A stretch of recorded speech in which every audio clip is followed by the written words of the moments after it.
নতুন একটি ব্লগে আপনাদের অনেক অনেক স্বাগতম। কেমন আছো সবাই? আশা করি খুব ভালো। আলহামদুলিল্লাহ, আমিও খুব ভালো আছি।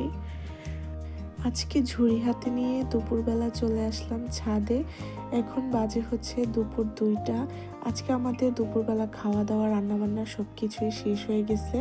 তবে আজকে রান্না করি নাই, গতকালকে রান্না করা ছিল, ওইগুলাই আজকে খাওয়া দাওয়া করছি দুপুরবেলা ওইগুলো দিয়েই। তো এখন হচ্ছে রাতের জন্য রান্না করতে হবে। তো এই যে এখন থেকেই লেগে পড়লাম। তো দুপুরবেলা আসছি হচ্ছে এই যে থানকুনি পাতাগুলো নেওয়ার জন্য। আজকে অনেক মজাদার একটা অনেকগুলো আইটেম রান্না করব। তো এই জন্য আমার থানকুনি পাতা লাগবে। আমি থানকুনি পাতাটা খালি এই যে আজকে যে রেসিপিটা বানাবো ওটার জন্যই আর কি ইউজ করা হয়। এছাড়া আমি এখান থেকে নেইও না, খাইও না। তো এই দেখো, এটার ভিতরেও অনেকগুলো বড় বড় ছিল, এগুলো তুলে নিছি। আর নিয়ে যাব এই যে ছাদে একটা অনেক সুন্দর বড় একটা বেগুন আছে, এই বেগুনটাও নিয়ে যাব আজকে রান্না করার জন্য। অনেক দিন ধরে না টানা খালি মাংসই খাওয়া পড়তেছে। মাংস খেতে খেতে একদম আর ভালোই লাগতেছে না মাংস খেতে। তো ভাবলাম আজকে একটু অন্য কিছু করা যাক। তো আমি থানকুনি পাতা নিয়ে নিলাম আর আমার মুরগিগুলোর জন্য একটু দিয়ে দিছি। দেখো, চান্সেই ছোট মুরগিটা বের হয়ে গেছে। এটা কিন্তু আমার ঘরে নিজের ডিম পাড়ছে আমার মুরগিতে। ওইখান থেকে আমি মুরগি দিয়ে তা দিয়ে বাচ্চাটা ফোটাইছিলাম। এটা মাশাআল্লাহ খুব বড় হয়ে গেছে। জাস্ট অনেকগুলো ডিম থেকে একটাই বেঁচে আছে। তো ঘরে কিছু সবজি ছিল, এই সবজি পচা আর কি খোসা ছিল সবজিতে, এইগুলো হচ্ছে আমি এখন গাছের গোড়াতে সুন্দর করে দিয়ে দেব।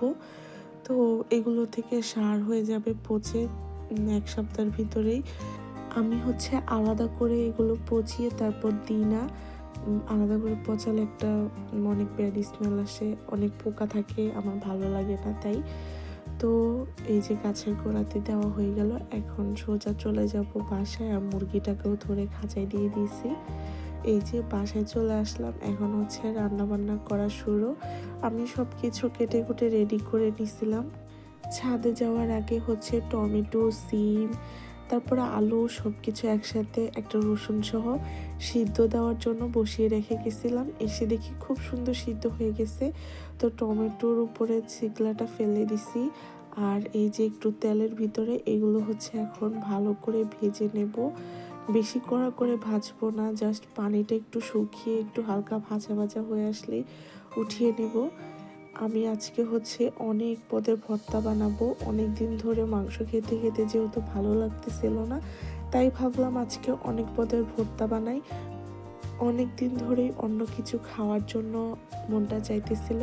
তো কি খাবো আর, তাই ভাবলাম ভর্তাগুলো যেহেতু সচরাচর আর কি বানিয়ে খাওয়া হয় না, তো ভাবলাম আজকে একটু হাতে সময় আসতে, আজকে রান্নারও তো একটা ঝামেলা করতে হয় নাই। তো ঘরে কাজ টাজ তো সকালবেলায় শেষ করে ফেলছি। তো খাওয়া দাওয়া শেষে একটু রেস্ট নিচ্ছিলাম, তখন মাথায় এলো যে রাতের জন্য কেননা আমি অনেক ধরনের ভর্তা বানাই, তাহলে খেতেও ভাল লাগবে। তো আর কি নামাজটা পড়েই সোজা চলে গেছিলাম ছাদে। গিয়ে এই যে সব থানকুনি পাতা, একটা বেগুন ছিল, ওইগুলো সব তুলে নিয়ে আসছি। সাথে হচ্ছে আমার ছাদে অনেক সুন্দর বিলাতি ধনিয়া গাছও ছিল, ওই ধনিয়া পাতাগুলো নিয়ে আসছি। ভর্তাতে কিন্তু এমনি ধনিয়া ছাড়াই যে বিলাতি ধনিয়া পাতা দিয়ে ভর্তা বানালে অন্যরকম একটা টেস্ট আসে, একটা গ্রান লাগে, খুবই ভালো লাগে। দেখো, অনেকক্ষণ ধরে টমেটোর ভিতরে পানিটা শুকানোর চেষ্টা করতেছি, কিছুতেই শুকাতে পারছিলাম না। টমেটোগুলো সিদ্ধ দিলে বা ভাজলে ভিতরে অনেক পানি থাকে, ভর্তা বানালে পুরা পানি পানি হয়ে যায়। তো যতটা সম্ভব আমি হচ্ছে শুকিয়ে নিছি। তারপরে কিছু চিংড়ি মাছ হলুদ মরিচ লবণ মেখে তারপরে এই যে ভাজতে দিয়ে দিলাম। এখন হচ্ছে এটাকে ভালো করে ভেজে নেব। আজকে চিংড়ি মাছটা আমার অনেক কাজেই লাগবে। তো মোটামুটি অনেকগুলো চিংড়ি মাছই বেছে নিছি।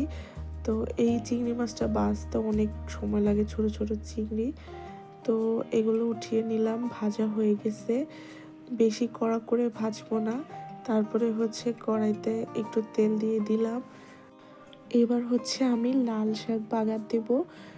লাল শাকগুলো বেছে তারপর ধুয়ে এক চুলাতে আর কি বসিয়ে দিয়েছিলাম, ওগুলা সিদ্ধ হয়ে গেছে। তো এবার হচ্ছে লাল শাকটা বাগার দিয়ে নেব। মাঝে মধ্যে কিন্তু এই যে নানান পদের ভর্তা খেতে খুবই মজা লাগে। আমাদের কিন্তু বাসায় তত একটা ভর্তা বানানো হয় না, কারণ আমার কাছে মনে হয় যে তরকারি ভর্তা বানানোর চেয়ে তরকারি, বিরিয়ানি, খিচুড়ি এগুলো মনে হয় যে অনেক তাড়াতাড়ি হয়ে যায়। এই ভর্তাগুলো বানাতে অনেক ঝামেলা পোহাতে হয়, কিন্তু সিম্পল খাবার অনেক মজাদার, কিন্তু কষ্টটা একটু বেশি। তো এই জন্য আর কি সহজে বানাই না। তো আজকে ভাবলাম মাঝে মধ্যেই অনেক মাসে 2-3 মাস পর পর এরকম একদিন এরকম ভর্তা পার্টি বলতে পারেন দেই, যে নানান পদের ভর্তা, 4-5 পদের ভর্তা একবারে বানাই। এই তো কথা বলতে বলতে বাগার দেওয়া হয়ে গেল। আমার বরমশাই হচ্ছে এই যে লাল শাকের ভিতরে চিংড়ি মাছ দিলে খুবই পছন্দ করে খেতে। এটা টেস্টটা অন্যরকম হয়ে যায়, এই জন্য চিংড়ি মাছ দিলাম।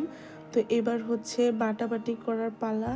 এই তো আমি এবার সিমগুলো পাঠাতে নিয়ে নিলাম। এইবার একে একে সব ভর্তাগুলো বেটে বানিয়ে নিব। প্রথমে হচ্ছে সিম ভর্তাটা সিম ভর্তা বানাবো, এই জন্য সিমগুলো পাটাতে নিয়ে বেটে নিচ্ছি, একবারে মিহি করে ফেলবো না। তেলের ভিতরে ভাজার কারণে দেখো একটু মাখা মাখা ভাব আসছে, খুব ভালো লাগবে এই ভর্তাটা খেতে। সাথে একটু ভাজা চিংড়ির গুঁড়া দিয়ে দিলাম, এতে টেস্ট আরও ভালো আসবে। এই সিম ভর্তাটা যে একবার খাবে সে বারবার বানিয়ে খেতে যাবে, এত মজা লাগে এই ভর্তাটা বলার বাহিরে। অনেক অনেক মজা এই ভর্তাটা, চাইলে কিন্তু অন্য মাছ দিয়েও বানানো যায়। অল্প একটু ভর্তা নিয়ে 1 প্লেট ভাত অনায়াসে খেয়ে ফেলা যাবে। তো আজকে আমি খালি 1 পদ বানাবো না, আজকে প্রায় 3-4 পদ বানানোর ইচ্ছা আছে। তো এই যে কাঁচা পেঁয়াজ, মরিচটা লবণ দিয়ে ভালো করে মেখে নিছি, তারপর আলুটা হাত দিয়ে ম্যাশ করে সবগুলো একসাথে মিশিয়ে নিলাম। এই তো 1 পদ ভর্তা বানানো শেষ। তো এবার হচ্ছে এটা প্লেটে সুন্দর করে রেখে দেব, আর ওঠানোর আগে একটু সরিষার তেল দিয়ে দিলাম। সব ভর্তাতেই একটু সরিষার তেল যদি না দেওয়া হয় তাহলে ভর্তা মজা লাগে কি বলেন? তো একটু তেল দিয়ে নিলাম, এবার পাটাটা ভালো করে মুছে নিছি। তারপরে হচ্ছে এখন আরেকটা ভর্তা বানাবো, ওর জন্য একটু রসুন নিয়ে নিছি। আর হচ্ছে রসুনটাকে সিদ্ধ করার কারণে দেখো একটু চাপ দেওয়ার সাথে সাথে রসুনটা ভিতর থেকে কি সুন্দর বের হয়ে আসলো। তো দিয়ে দিলাম কাঁচা পেঁয়াজ, শুকনো মরিচ, একটু লবণ। এবার এটাকে ভালো করে মেখে নেব। পেঁয়াজের সাথে যত বেশি মরিচটাকে ভালো করে মাখা যায় তত রঙটা ভালো আসে। তারপরে দিয়ে দিলাম আর কি টমেটো। দেখো টমেটোটা চাপ দেওয়ার সাথে সাথে কেমন পানি বের হয়ে গেল। টমেটো যতই ভাজা হোক না কেন টমেটোর ভিতরে পানি থেকেই যায়। টমেটোটা কিছুতেই হাত দিয়ে ম্যাশ করতে পারছিলাম না, তারপরে পুতাটা দিয়ে একটু চাপ দিতেই দেখো অনেক সুন্দর নরম হয়ে গেল।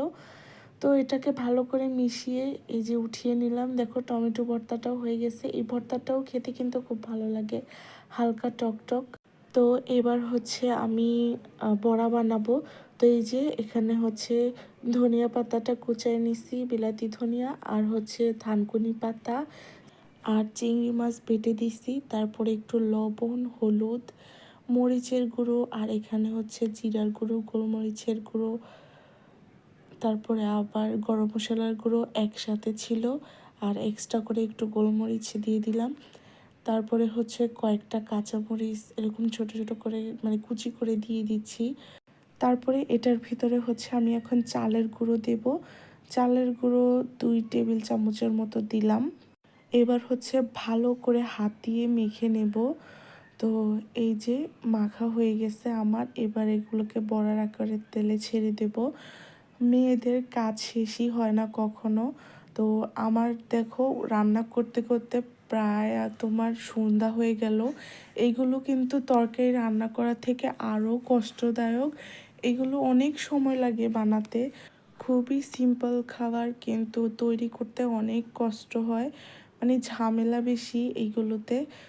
এই বড়াগুলো কিন্তু এমনি খালি খেতেও খুব মজা লাগে। তো এই জন্য আমি কয়েকটা ভেজে নিচ্ছি, আমি এগুলো বসে বসে এখন খাবো। এখন তো সন্ধ্যাই হয়ে গেল, আর রাতের খাওয়ার জন্য সবগুলো ভাজবো না আর কি।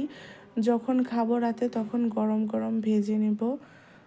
আমার কাছে এগুলো বানাইতে বানাইতে মনে হচ্ছিল যে আমি এগুলো না বানিয়ে অন্য কিছু একটা রান্না করে ফেললেই ভালো হতো, তাড়াতাড়ি হয়ে যেত আর কি। তারপর এই যে ছাদ থেকে বেগুন নিয়ে আসছিলাম একটা পেড়ে।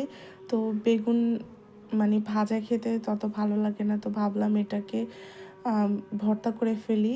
তো আমাদের এখানে তো পোড়ানোর সিস্টেম নেই, তো এই জন্য তেলে হালকা করে ভেজে নিছি। আর এখন ওই যে পেঁয়াজ তারপরে শুকনো মরিচ একসাথে মেখে তারপরে এটাকে ভর্তা করে নিলাম। আর ওই সাইডে বড়াগুলো ছিল। এই তো ভর্তাগুলো বানানো শেষ। এটা হচ্ছে টমেটো ভর্তা, এটা সিম ভর্তা, আর এটা বেগুন আর একটু আলুর ভর্তা বানাইছি। বাঙালির প্রিয় খাবার আলুর ভর্তা, ডাল।